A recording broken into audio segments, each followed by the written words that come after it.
친절한 경제 시간입니다. 오늘도 한지연 기자 나와 있습니다. 어서 오세요. 안녕하세요. 네, 은행들이 드디어 대출 금리를 낮추기 시작했네요. 네. 그렇다면 앞으로는 대출 경쟁도 좀 본격화될 것 같은데요. 네, 이제 좀 숨통이 트였다고 볼 수 있겠습니다. 그동안 기준금리가 낮아져도 꿈쩍도 안 한 은행들이 이제야 하나둘씩 은행 마진인 가상금리를 내리기 시작했습니다. 네. 일단 우대금리를 확대하거나 대출금리를 인하한 것은 두 곳인데요. SC제일은행과 신한은행입니다. 우대금리가 확대되면 대출금리는 낮아지죠. 이 SC제일은행이 지난 13일부터 부동산 담보대출 영업정장 우대금리를 0.1%포인트 높였고요. 오는 20일부터는 다자녀 우대금리 0.1%포인트 조건이 기존 3자녀에서 2자녀로 완화됩니다.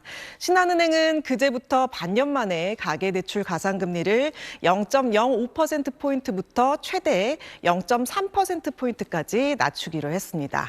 또 이 주택금융공사 전세대출 가상금리는 0.2%포인트, 이 서울보증보험 전세대출 가상금리는 0.3%포인트 낮아지는데요. 이 정도면 얼마 정도를 적게 내는 거냐 체감이 안 되실 것 같아서 예를 좀 들어보면요. 전세자금 3억 원을 금리 4.5%의 2년 만기일 상환으로 빌린다면 매달 112만 5천 원씩 내야 했던 이자를 매달 7만 5천 원 부담을 줄여서 105만 원씩만 내면 됩니다. 부담을 아주 살짝 덜 수 있다 할 수 있겠죠. 이렇게 두 은행이 대출 금리를 낮추게 되면 다른 은행들도 가만히 있을 수 없겠죠. 조만간 가상금리를 내리는 경쟁에 나설 것으로 보입니다. 네, 그동안은 기준금리가 낮아져도 은행들은 꿈쩍도 안 했던 것 같은데 결국 은행들이 작년의 대출 목표치는 모두 초과했다고요? 네, 은행에 따라 최대 7배까지 목표를 초과한 것으로 집계되는데요. 네. 바로 어디 은행이냐면 우리은행입니다. 목표치 대비 705%의 가계대출 실적을 집계한 것으로 나타났습니다. 우리은행은 지난해 가계대출 증가액 목표치로 2,209억 원을 설정했지만 실제 증가액은 목표치의 7배를 웃도는 1조 5,584억 원을 달성했습니다.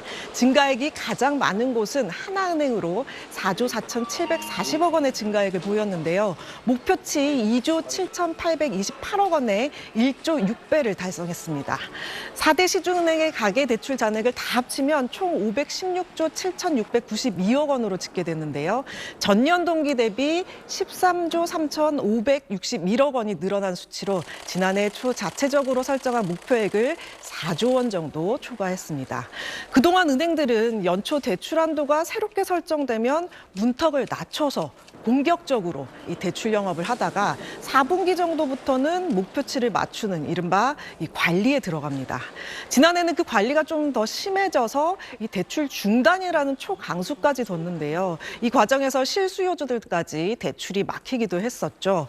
금융당국은 이런 대출 쏠림이 나타나지 않도록 가계대출을 월별 또 이 분기별로 관리할 예정이고요. 지난해 연간 목표치를 초과한 은행에는 이 리스크 관리 수준에 따라 페널티를 부과할 계획입니다.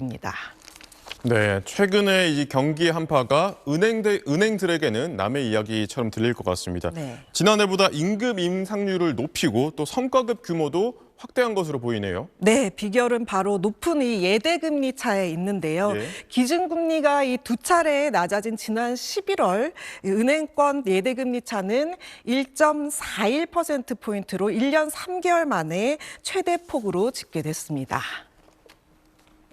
5대 은행 가운데 국민은행과 하나은행을 제외하고는 모두 올해 임금 단체 협약을 타결했습니다. 그중에서 이 국민은행 외 4개 은행, 우리, 하나, 신한, 농협의 임금 인상률은 일반직 기준 2.8%로 결정됐고요. 전년 2%에서 0.8%포인트 높아진 수준입니다. 임금 인상률은 이게 한국노총 산하 산별노조인 금융노조가 이 사측과 일괄적으로 협상하는 사안이어서 국민은행도 2.8%로 결정될 것으로 전망됩니다. 은행권 성과급도 전반적으로 전년 대비 확대돼서요. 신한과 하나가 현금성 포인트 지급액을 늘리기로 했고요. 국민은행의 경우 노조에서 성과급으로 임금 300%와 1,000만 원을 요구하고 있는데요. 전년 조건의 통상임금의 280%보다 대폭 확대된 수준입니다. 네, 오늘도 잘 들었습니다.